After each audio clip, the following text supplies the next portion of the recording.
அனைவருக்கும் வணக்கம். Box question பார்க்கலாம். மதச்சார்பின்மை கோட்பாட்டினை பின்பற்றாத அரசு மதச்சார்பு அரசு எனப்படும். மதச்சார்பு அரசு என்பது ஒரு மதத்தினை அரசு மதமாக கொண்டிருக்கும்.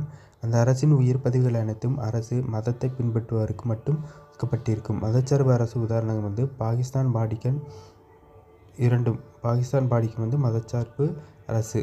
அடுத்தது, மக்களவை உறுப்பினர் ஒரு பொது கணக்கு குழு தலைவராக மக்களவைத் தலைவரால் நியமிக்கப்படுகிறார். இதில் 1967-68ஆம் ஆண்டில் முதல் முறையாக எதிர்க்கட்சி உறுப்பினர் ஒருவரே பொது கணக்கு குழு தலைவராக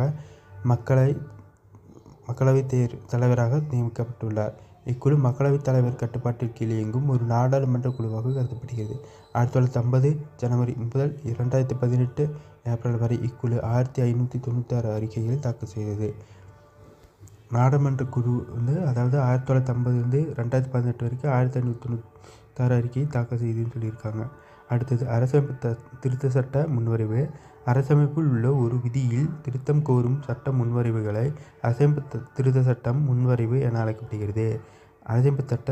அரசமைப்பு சட்ட முன்வரைவு அதாவது உறுப்பு 368(2) கீழ் வரும் அனைத்து விதிகளும் இதில் அடங்கும்.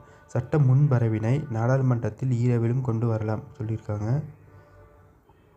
மதராஸ் மாகாணத்தை தமிழகம் என மாற்றக்கோரி தியாகி சங்கரலிங்கனார் 1956 அதாவது 20/7/1956 10/10/1956 வரை 76 நாட்கள் உண்ணாவிரதமிருந்து உயிர் நீத்தார். மதராஸ் மாநில பெயர் மாற்றம் சட்டம் 14 ஜனவரி 1969ஆம் ஆண்டு தமிழ்நாடு என பெயர் மாற்றம் செய்யப்பட்டது. காந்திய வழியில் உண்ணாநோன்பு இருந்து உயிர் நீத்தவர்.